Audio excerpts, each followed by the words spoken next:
frankly, any consumer, but moms have been inventors forever out of desperation. um, and it's usually a hack that they've created that informs what's really wrong with the category. And I feel like entrepreneurs are fast to move on those, and big companies often are prone to say all the reasons why that wouldn't work. 5, 4, 3, 2, 1. 40 seconds, Pip. We're going. Never in the field of human conflict. How do you measure such an astonishing moment in history? You're listening to the bigQUEST podcast with Andy Murray. In a high-stakes, unpredictable world, every day is ripe with blue ocean adventures just waiting to be discovered. You need the mindset, the methods, and the motivation to lead with confidence into the unknown. Come along as we talk to today's top leaders, known for simplifying challenges, outsmarting variables, and inspiring greatness. We need to act like owners, take more risk, be more entrepreneurial. I don't know how many times I've heard that in the conference room or executive suite of big companies. But what does that actually mean? And what has changed so much in business that the ordinary employee executing their objectives, carefully crafted from on high, is now being compelled to become something they've only read about and certainly never taught in business school? But those are the questions we're going to explore today on this episode of the bigQUEST podcast. And who better to have a conversation with on those questions than my very special guest and longtime dear friend, Julie Walker. Julie's career has covered both successful senior leadership roles in big Fortune 50 companies, and she's also lived the life of an entrepreneur. So Julie, welcome to the show. Thanks, Andy. It's a pleasure to be here. You know, you have done the entrepreneurship side and the big corporate side, and those are such different worlds. But, take me to that moment when you decided to not go back into that corporate world and go into the entrepreneurial space. Andy, it's interesting because when I first joined Procter & Gamble 30 years ago, I said I'll be there for 3 to 5 years. I'm very entrepreneurial. That company is going to be too rigid for me, and I spent 24 years there. So I can't wait to circle back and talk about what they did to create an environment that allowed an entrepreneur to stay. When I retired from P&G and I joined another company to completely opposite of P&G, very PE oriented, I wanted to learn and had a lot of freedom to make decisions, maybe more so than I ever had experienced before. But what I felt like was missing in either corporate place was the opportunity personally to take the risk. Personally to own the risk and be responsible for the journey. And I felt like at this point in my life, it was time for me to get uncomfortable, get out of which is something I tell people all the time is a big part of becoming more intrapreneurial, is to make yourself uncomfortable and take risks. And so this felt like this was finally practicing what I've been preaching. Excellent. Outstanding.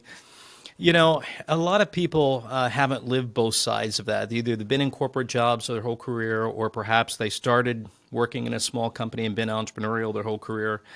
So it's not easy to draw contrast between what an employee-centric idea is about versus an entrepreneur-centric approach. So it's probably helpful for us to take a few minutes and just talk about, because unless you've seen it, both sides, it's really hard to just imagine it in your head if you haven't. And so I think maybe we just start with talking about some of the differences in an entrepreneurial mindset versus what you might be in a corporate environment and how those two are so different. It's interesting that you went to mindset, Andy, because that's exactly where my head was going as you were talking about the difference between an employee in a corporate culture and an entrepreneur. And it really comes down to risk, reward, and the tolerance, your tolerance for risk. I see a lot of employees who have a very low tolerance for risk. I see companies with a very low tolerance for risk. and that mindset to be more incremental in the way that you think, more iterative, seeking inspiration from competition and sort of a narrower worldview that is focused on operational efficiency more so than inspiration, discontinuous ideas. And I think that mindset difference between an employee who comes in and they've got their head down and they're working hard on the system, and an entrepreneur whose head's up and they're always learning and looking for inspiration, and frankly, just an opportunity, some good luck in any place they can find it. Yeah.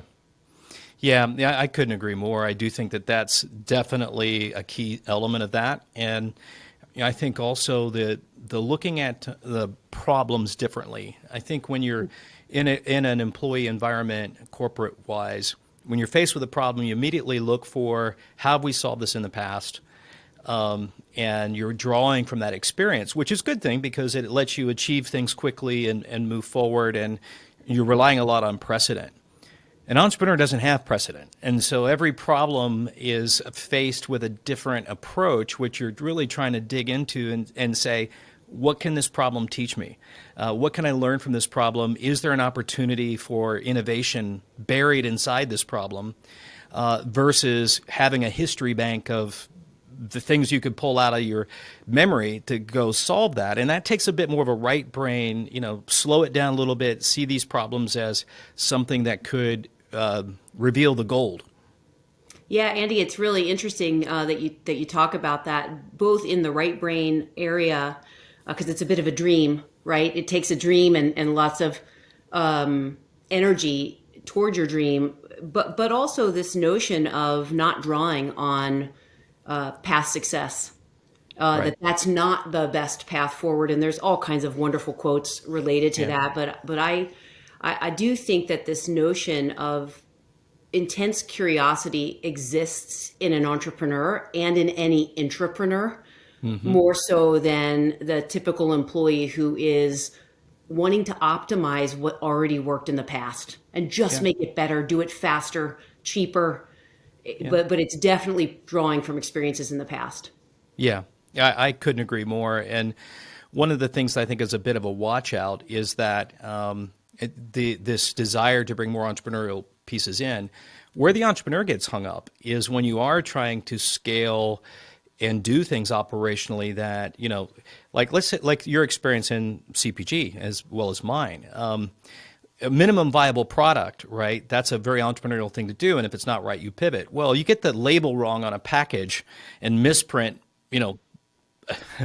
that the amount of cost involved in that is not, that's no simple MVP that you're going to fix in a 2-week sprint, right? For sure. I think for many of the companies, and the bigger they are, the harder in some cases this is to do, it is to get to rapid prototyping, is to have a culture that's a little more VC oriented inside the big company and separate, innovation, especially discontinuous innovation, from the annual planning cycle. Yeah. And you and I have talked about that quite a bit because it is really something that we've experienced in our corporate career as a barrier to innovation, is this corporate annual planning cycle that is 100% designed with incrementality involved. Yep. Yeah. So that's just been my experience there. 100%. I mean, and I think, if you, an idea doesn't necessarily wait for an annual budget plan. No. I mean, and so I think where people do it well, and companies that are more innovative have access to or create innovation funds to let people that have those ideas free to go execute. And, I guess what I'm feeling is that at times we get this student body left, student body right, depending on who's been to the mountain at the C-suite. And there is a tendency to probably swing a little bit all in on agile or things that drive the entrepreneurial space, when actually it's like harmonizing, a foot on both skis, as our old friend and Tom Muccia might say, Friday's payroll and invent the future, keeping that in balance is really important. And it's been a bit out of balance where the invent the future hasn't been part of the daily muscle Yep. as we've been optimizing, but it could easily swing the other way and lose the sense of operational discipline you need for when you do need incremental work. Yeah, I agree with you there. I think, obviously, if you're running a company and it's a company at scale, it's really important that you have a lot of continuous improvement and that you are able to scale continuous improvement. The disconnected ideas could really run amok against your business model Right. if you don't have the right sequencing of capabilities and success optimizing on the cheap, Right. right? Optimizing fast Right. on the cheap. I think that balance is critical and has pretty, I would say, across the course of my career been out of balance. Yeah. And you do see the whipsaw of it, and it shows up in the results of a company. I always loved when I left P&G headquarters, where everything was ready, aim, fire, aim, fire again, to Walmart and working closely with Walmart, and it was ready, fire, aim, and I feel like, and then that was repeated and repeated and repeated in an iterative process. And I felt like for a big scaled company, they had it right Yeah. because you learn it in a real, store environment. You actually can optimize it. It's not perfect. You optimize it in more stores and more stores before you take it to full scale, but you're always learning. And I think that continuous learning is the key to intrapreneurship. Yes. And bringing people along on the journey of learning, I think, is as important, Andy.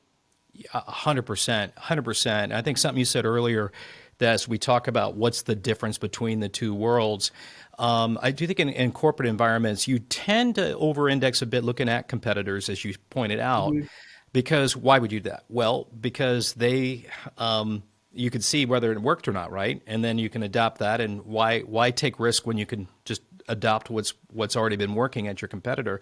I think in entrepreneurship world, you really are a bit more customer centric because you are looking new. A lot of times you're doing stuff where there is no competitive set really clearly established. And so it's looking at the customer as the opportunity point and then asking questions that are different kind of questions around how important is this problem to the customer? And is that a problem worth solving, which gets into, again, the types of questions you ask if you're an entrepreneur that might be different than the type of questions you would ask in a corporate environment, where it might be, how can we go faster? The other question might be, is that the right direction we should go in? I think the questions are important. It's really interesting that you went in that space because I'm currently doing some work with a group called the Mom Complex, and we work with a lot of brands who are very successful. And in many cases, they have hit some roadblock and they're saying, I want to go get the voice of the customer brought in to inform the change. Yep. And the traditional way they would have gone about that would have been to ask a series of very logical questions to potentially an illogical person, which is a consumer. When we're consumers, we're illogical, right? There's a lot of emotion and passion and pain that goes also into our decisions. And so the way in which we structure the discussion is very different. You have to start with the person's life, not with their decision in an aisle in front of your product or having already purchased your category. And I think that getting bigger is what entrepreneurs do a great job of. They're really active listeners. Right. They listen with a broader view and let the consumer take the conversation more than I think a typical company employee does. Yeah. Well, and probably most entrepreneurs are data poor if you really think about it, compared to the data that you have available in bigger companies. And the more data you have, I've said this before, but I've not seen yet a spreadsheet reveal a customer insight as a real epiphany. I mean, I am not a Luddite and anti-data. but I also know there's limitations there, that there's nothing like behavioral observation, talking to customers directly, getting in homes. I mean, those are things that are just so rich that I don't think data science is going to get you all the way there. For sure, Andy. One of the tricks related to observation that we've been using are these hashtag hacks. Moms, frankly, any consumer, but moms have been inventors forever out of desperation. Yeah. And it's usually a hack that they've created that informs what's really wrong with the category. And gaps that are going on. And I feel like entrepreneurs are fast to move on those, and big companies often are prone to say all the reasons why that wouldn't work. Well, it's interesting. You bring up a good point. I have been in the corporate environment for the last almost 7 years, and just stepped back out into the entrepreneurial space. And one of the things that struck me is how consumer technology, which you don't really get access to in big corporations because of firewalls and the legacy cost, and you can't really get access to those of what the consumer. So the consumer's ahead of most big companies' tech environments, and the ability to fly and have virtual assistants when you need them, or the ability to communicate in ways of the latest tools that are what consumers are using, but it's also what entrepreneurs are using. And one of the big shocks in going into big corporate after years of entrepreneurism was just how far behind, which I think is big companies can be in terms of, mainly because of security, data privacy. I get all that. That's super important, but it does have an effect on getting you 2 or 3 clicks behind where the consumer actually is and how they're using technology, and how fast you can actually go as an entrepreneur and how much you can get done. In an entrepreneur. I mean, I'm using Calendly as an example, and oh my gosh, most people would think, you need to have this whole support team, but you can get so much more done with some very basic tools that are free. Absolutely. I think that in companies, the majority of discontinuous innovation is happening in skunkworks, Andy. Yes. And the rest of the company is 2 years behind, still scaling a big idea from before. Yep. And the real challenge I see is, how do you get things out of skunkworks and more embedded in the organization's big companies faster? And I think that that's going to be a big challenge as companies and leaders seek to make their organization much more intrapreneurial, to pull some of that entrepreneurial spirit into and speed into the way their company operates without going over the dial on agile. I think they're going to have to figure out how to get skunkworks integrated faster. And I think back to a story that you and I shared in our history, and it was when shopper marketing was first in its infancy. Yeah. And it was incubated as a skunkwork, right? It had a protected budget. Yep. We fortunately were able to build an agency with you from scratch because nothing else existed, all of which would never have happened without skunkworks. No. But it had outlived its usefulness as a skunkworks. And I remember the challenge you and I had, and how we held hands and jumped off the cliff together as we tried to embed it into the sales team culture, and since then into the brand team culture. Yep. So I think that that's a big challenge that entrepreneurs have, and leaders who want to create more intrapreneurs who want to create more entrepreneurship, is how do you incubate and quickly pull it into the core part of the business so it can sustain, versus being just a fad. I couldn't agree more. And I think there's a big mistake entrepreneurs that try to go into corporate environments make when they ignore the reality that sooner or later you're going to run into the real corporate culture, and you've got to learn to be successful in that space. So, for example, getting a separate funding budget for shopper marketing that was in the off the invoice price, and it wasn't connected to the brand budget, a separate budget, was a huge unlock. that was required in order to sit inside and make that an institutional idea, right? Totally. And without that, so it's, you can't, an entrepreneur may ignore that and say, well, that's just a barrier and let's not worry. No, you've got to eventually lean in and go from a skunk works to something that is really supported in a corporate culture. No, Andy, I think it's one of the biggest mistakes that is often made by individuals. The two things that I hear the most inside corporations related to entrepreneurs are they're a cowboy, Yep. which means they ran off on their own and potentially alienated some folks by not bringing others along in the right way and really finding the right path to get that back into normal course of business. Or two, they didn't share credit and they basically have a giant target on their back and everyone can't wait to trip them in the hallway so that they fail the next time. And that I have seen as, two challenges as a individual who is working hard to create and bring new ideas and breakthrough processes to their company. It's so important to bring others along and share the credit. In fact, give it away. If you're really motivated by the idea and not politics, give it away all day long. The Big Quest podcast with Andy Murray will return right after this break.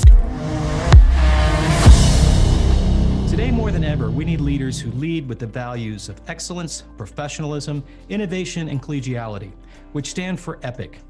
These are the values the Walton College of Business consistently demonstrate. I've worked with the Walton College as a business owner or executive for over 25 years, and I can tell you with certainty, the students we've hired, the exec ed programs, and the insights from their research have made an epic impact and continue to inspire me with new ways of thinking. Their vision to bring thought leadership to the challenges business face today, such as business integrity or how to be a customer-centric organization, that adds real value by creating conversations that connect people with organizations, faculty, industry, and practice.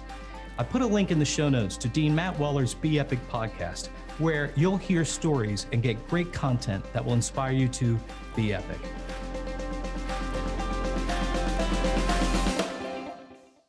We now return to the bigQUEST podcast with Andy Murray.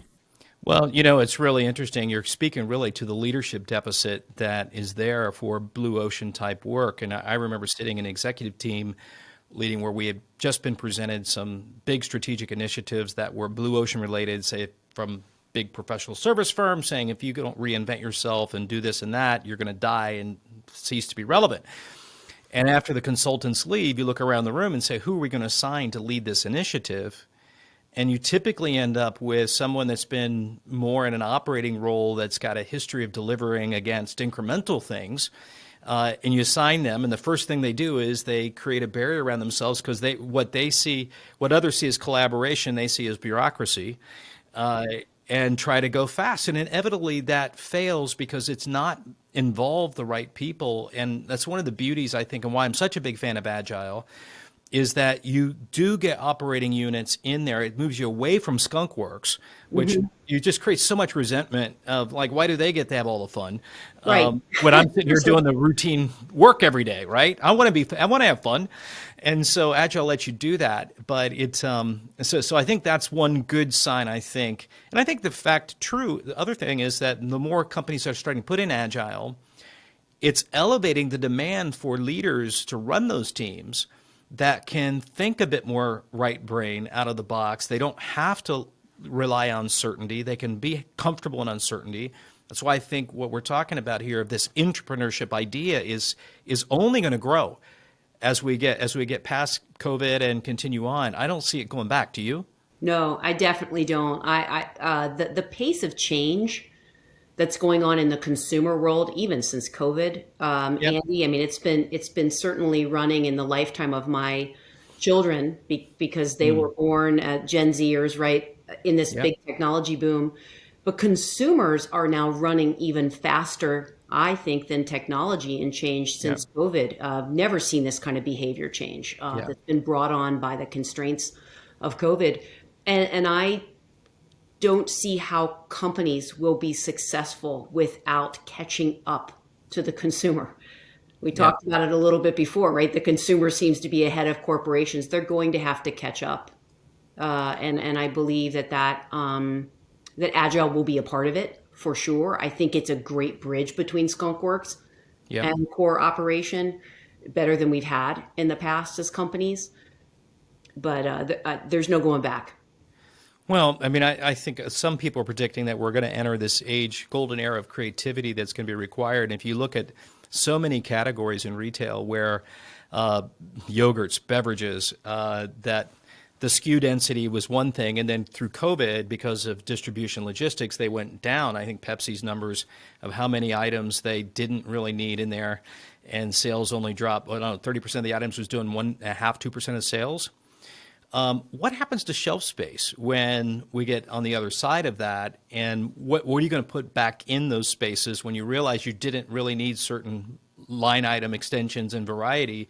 I think there's a space challenge to say we need a better innovation pipeline that is more customer centric, not just copying, that's more relevant to what customers really want. And then if you're retail, look at all of the baggy space that all of a sudden now is a macro space challenge. As you said, consumer behavior's changed in so many categories that they can buy essentials online. You know, why would I ever want to go down the toilet paper aisle if I've now gotten used to buying those essentials online? And, you know, what I worry about is, you know, some of these categories that relied on getting shelf space to introduce new innovation, if there's no reason to browse that category, then where are they going to find new? Because the online space is horrible to browse. And so to get new item cut through, you know, you're going to have to rethink these categories. And perhaps, you know, the physical store space is going to have not just a reason to buy, but every category is what's the reason to go down that aisle that's a better experience than what I could get online. And that's going to take a lot of creativity and a lot of innovation, I think. I couldn't agree with you more. I think it's real. We're learning a lot right now as business people about the difference between when I'm ordering online and I'm asking to have it delivered versus I'm accepting picking it up versus I'm accepting the substitute because my threshold tolerance is so much greater than it would normally be. And I see as the shelf space shrinks that there are so many and people are buying more online and through their apps, that the brand folks are scrambling.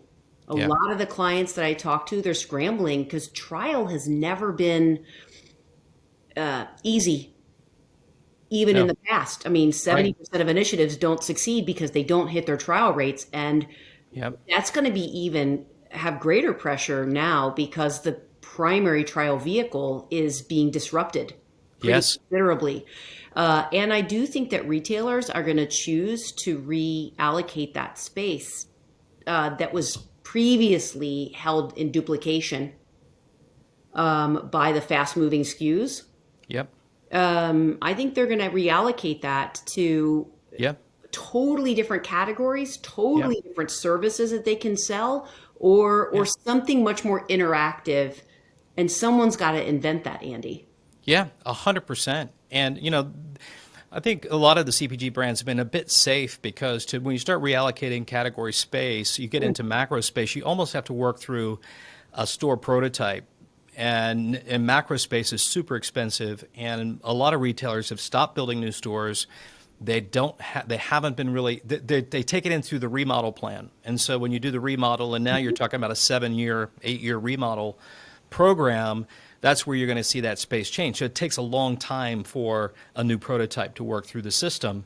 But with such drastic consumer behavior change in such a short amount of time, I think there could be a big macro reset of space that hasn't been done in a long, long time. And I would think that a lot of these categories are going to be very vulnerable to that. And from a retailer perspective, what are you going to do with the baggy space? If every category can be slightly smaller and they've been perhaps overranged and underchoiced, then what kind of brand partnerships and how are you going to create a good customer experience out of that? Those are also big challenges that are going to be there. I mean, I think about like Starbucks going inside of a Barnes & Noble, which I get that from use of space, is a good coffee environment, but from a customer perspective, at least the ones I've been in, I can't use my Starbucks card in the same way because I'm inside of Barnes and Noble. I'm like, I don't get it. And, that customer experience is a bit wonky in terms of all of that.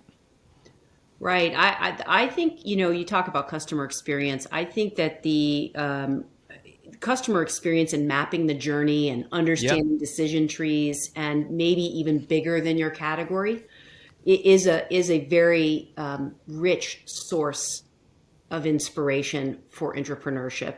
Yes. It is a framework of understanding the customer that I think is safe for companies, because it's a little bit broader than looking in the rearview mirror on my category and competition only. But it is a much more customer centric way for either retailers or the suppliers to take a look at how they could improve the category. To me, what's going to be really disruptive is the first brand that is able to find a way to deliver extremely consistent customer experience, regardless of where you interact with it. Yep. Whether the Starbucks at my hotel, or the Starbucks that I drive through, or the Starbucks at Barnes and Noble, I have that same Starbucks experience. When that happens, I think you're going to get real magic. And there's a lot of categories where there's incredible barriers to that happening. A great one is adult beverage at Walmart. Yeah. Because of the laws in every state. Yeah, that's right. Right. So I think that retailers and brands have challenges, whether they're in a simple industry or they're in a highly complex one, to create consistency for the customer. Well, yeah, and I do think there's going to be, for the brands that do understand how to build first-party consumer-type relationships, I think there's real power there, because I know for firsthand experience that if you start rearranging a category and the data says these SKUs don't longer deserve their space, and you take them out, a lot of times they go back in if the consumer has petitioned for that. Like, there's two ways items get on shelves. You've either persuaded a buyer, or you've petitioned or consumers petitioned to have it. And the petition and persuasion issue that just gets into how strong of a relationship you have a brand have with your consumer, and turning them into raving fans, or they believe so much in your brand that they're going to call the store and say, where is my XYZ? Because I want to have that, right? So the power to the consumer to petition for what they want and build that first-party relationship, to me, that's what I would be like on a dead run if I was a brand builder, to try to build that as fast as I could. For sure. I also think of a limited assortment. I worked in the club channel for 7 years, and it's a tough channel because it's limited assortment. So in many cases, your brand could even be the category. So you have a greater burden of navigation and communication to explain who you are when you're the only antacid in the aisle, or whatever it might be. But the second thing is, as they would change out items would come and go. We'd have items deleted, but new items would be brought in. There's a huge risk, because a little item in club is a $5 million to $50 million item, and a big item is in the $100 million item. So when you pull an item out, like, where does that demand go? Right. Sometimes it would go to the left or the right. Sometimes people would leave. Most suppliers nor the buyer knew what was going to happen. It was a complete risk. Our metrics hadn't kept up with that kind of consumer voice at shelf until after the pain of taking it out happened and the lost volume to everyone happened. I also think people were not using .com as a ramp in, right, and a ramp out. Yep. I could have paid for my item, my Era, when it got discontinued, to be shipped to people who really wanted Era. Yeah. It would have been cheaper than losing it. Yeah. So I think I think that, Andy, is where, just in general, as we think about shelf and all the changes, marketers and entrepreneurs inside companies, particularly, or inside retailers, they're going to have to think about how they leverage the resources that are already there in a very different way to keep the customer front and center. Yeah, I couldn't agree more. I think the other thing I'd say is, to your point around customer centric and really trying to understand that, I think as retailers try to understand at a category buyer level the real true customer needs and go beyond transactional hierarchies of understanding choice to just who are these avatars that you create in personas, which is a key central piece of being agile, then there's going to be a lot of conversations to be had with top leading, I think, branded CPGs who have probably their own view of that persona and how that person works. But I think it's going to be a healthy debate around what are the dynamics of a customer's avatar that shops a category, because it's really hard to do agile without that, of who are you designing for versus just a rear view mirror of transactional data on what their purchase behavior was. Whether you're a retailer or a dealer, if you're dependent on your manufacturers for your success, making sure that they understand who your consumer avatars are, who the Right. consumers are. And for big companies, obviously there's multiple, customer profiles, and ensuring that everybody in the ecosystem is working in innovation against your consumer priorities, I think is going to be really important. Historically, I felt like there's been and you see this in all industries, where there's sort of like, my strategy is super secret. And, as I've worked with many companies who operate on much more open platforms than certainly I was ever exposed to or comfortable with in my growing up, what they said is, I don't care if everybody sees my strategy. You publish your strategy. Yeah. People will never be able to execute it the way I'm going to be able to execute it. They will not be able to communicate around it, because the power isn't in the idea as much as it's in the way in which the idea is brought to life. So I think that there's something really interesting there that could create more transparency in the whole ecosystem, serving the customer at the center. Yeah. I mean, I honestly think that we've been a bit too enamored with ideas instead of getting a little bit more thirsty and hungry to understand the problem and who's got the best insight into that problem. I mean, ideas, I can tell you, Julie, from being one of the co-chairs of the innovation den we had in the UK, where we had funds set aside, but the ideas that came in, which we were ready to fund, like, let's go. So few of them actually solved a customer problem. And so many of them were an idea for technology. I would put them in the shiny object category. And we're just not good corporately at the hard work of, put the idea aside for a second and ask the question, what is the problem the customer has? And what's the outcome we want them to have as a result of solving that problem? And how would they feel about that outcome, once they experienced it? And then, the ideas will come. Just hold off. They'll come when you start trying to solve problems, which is, I think, one of the core attributes of an entrepreneur is they're really trying to solve a real customer problem. And then they know they're good at ideas versus, starting with a group brainstorming and what are all the ideas we have today? Well, what problems are we trying to solve? And so it's a different cultural bit. I guess let me shift to the last part in terms of any advice to people that are in corporate environments, probably may not have had a lot of entrepreneurship understanding, but want to, and there's a passion there, or to leaders trying to create a culture that supports the development of people with these skills.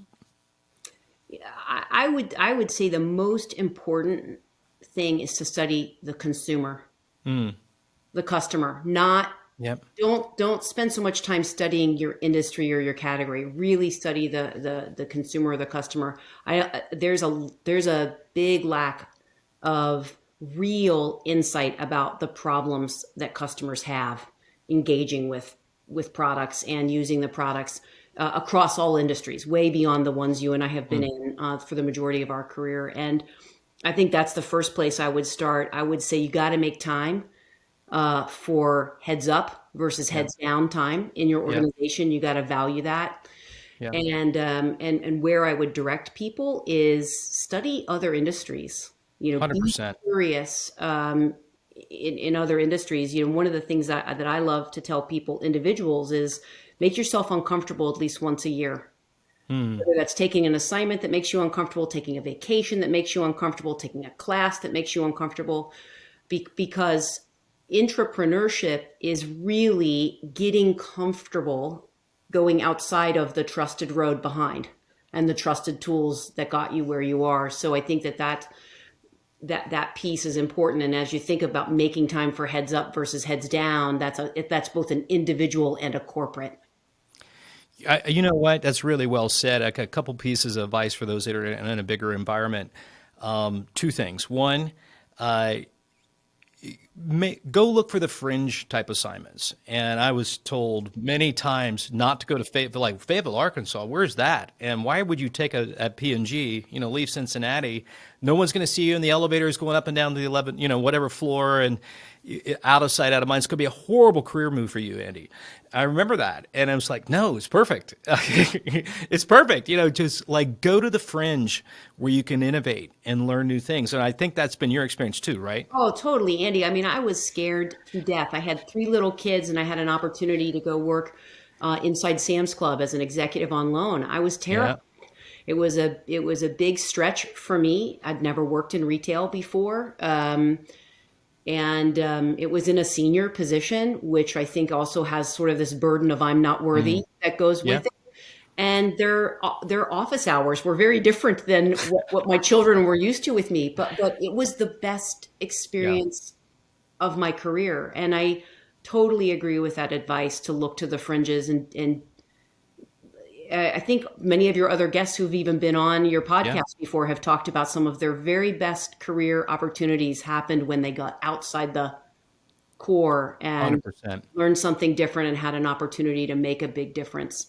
I couldn't agree more. And just one more point to support your idea of look in other industries. Quick story. I was in Jackson, Tennessee. I worked there at the cake mix and Pringles plant for some period of my career back in the late 80s. And one of the things that we did was we needed to figure out how to get the cake mix line conversions, how long the line's down was really important. And you would make cake mix starting with vanilla and work your way to chocolate, right? Because it gets darker, you can't see the little bits that have been left in there from the previous run. But once you get the chocolate, you got to kind of start over. And you got to take everything apart and clean it all out before you can start running vanilla again. And that downtime for a line, it could be a serious amount of inventory that you have to build up in order to, be able to take it offline for so long. And the best thing we did was go out to NASCAR and look at racing industries and how can they change an engine so fast and how do they do a pit stop in so many seconds. And, the insights we learned about that was crazy. And then be able to take that back and look at how parts, the power of wing nuts, the things that you could change quickly without tools, or the simplification, all of that never would have came from looking at another factory like ours. And so the power to get outside, that's a very entrepreneurial thing to do that you can do to go out in it. Like, to me, if I wanted quick vaccines, I would go talk to the guys at Chick-fil-A and how they do the drive-through. My God, there's just something about the ability to do things that Chick-fil-A's figured out probably help a lot of industries. Totally agree. And I think it's why a lot of the CEOs that outperform their peer group have advisory groups that are extraordinarily diverse from an industry standpoint, because they are looking for that external stimuli. Yeah. So I think that Great point. Any other kind of leadership culture advice that? The last point I'd love to make sure lands for leaders particularly is the power of constraints, Andy. And, you talk a lot about how important it is to understand the problem, but also define the outcomes. Yeah. In many ways, getting extremely clear and provocative almost with constraints can be unbelievable in unlocking different thinking in your organization. You talk about Bill Simon and the $4 scripts. I mean, that wasn't a small change relative to the prior cost of generics. And the same, it was true when Procter & Gamble made major changes to the diaper and the whole way the diaper was Yeah. built because they wanted to take $2 out of it. Well, that's 20% of cost. So Yeah. at the time, Yeah. you know what I mean? Yeah. I think constraints can be super powerful because otherwise anything new is layered on top of old. That's right. May not even be needed. That's right. That's right. I couldn't agree more. And you think about what's happened with COVID that I think is kind of an unintended consequence. When everybody went into emergency mode back in March, right? So the 15 corporate priorities got down to like 2. Absolutely. And the energy it released, the focus, the clarity, and it's one of the things I worry about post-COVID is the return back of layering on more and more objectives on people that just it becomes soul-crushing in terms of work. Plus, there's no head-up opportunity, but I think there's a lot more energy when you can use those constraints and actually put some constraints on yourself so that we don't get into stretching the organizations too thin with too many objectives that aren't going to make a difference in the grand scheme of things than just picking a few. Yep. And I think depending on what where your culture has flat spots, where your current company culture has flat spots, whether that's in speed, whether that's in expense, whether that's in use of certain methodologies. I'm a product only company and I'm trying to get into services because that's a really important part of extending my ecosystem. I think the constraint needs to be placed on the flat spot. So great point. If you're slow, then we're going to launch in 3 weeks. We'll mobilize your company. Yeah. I love that. I mean, there is a lot of power in the constraints. I know from a creative agency background, no brief, just a wide open brief is the most difficult creative exercise. You're far better off knowing the constraints. You can design and create inside of constraints. You can't if it's just like, oh, just bring us any idea. We don't, especially the one where they say the budget, forget the budget. Just come back with ideas. Pretend the budget doesn't matter. That's the worst because the budget always matters. And the more clear you are on the budget, the better ideas can be. But yeah. Well, and imagine if a lot of ideas came with customer-centric constraints, whether that's related to the problem, related to budget. You talk a lot about the 3 dimensions on which there's tensions for a customer, whether it's money, time, frustration. I think and then operational constraints if you have points of distribution that aren't your own. Yeah. Right? What are those operational constraints, and how do you make sure that those are part of what you do? But I think it's underutilized. I think too often we don't have the problem defined or the constraints documented. Yeah. That's a great point. Well, great advice, Julie. It's been a lot of fun covering a lot of ground. Hopefully it's helpful to people that are trying to understand what this entrepreneurial thing means and how they could tap into some of those skills. And so what's next for you? What are you working on? Well, I have, after, again, 30 years, I guess, as an intrapreneur, I have been officially bitten by the bug of entrepreneurship. And I am launching a new research product. So I'm excited about that and a little scared, but I'm making myself uncomfortable, taking my own advice, making myself uncomfortable. Well, when you're ready to go public, let us know. We'll make sure we put that out through the bigQUEST network for those that have tied into the email list or podcast. But we'd love to, support that and stay connected. And I think all eyes will be on you to do something big as you always do. So, but congrats on being part of the Entrepreneur Club and the Intrapreneur Club.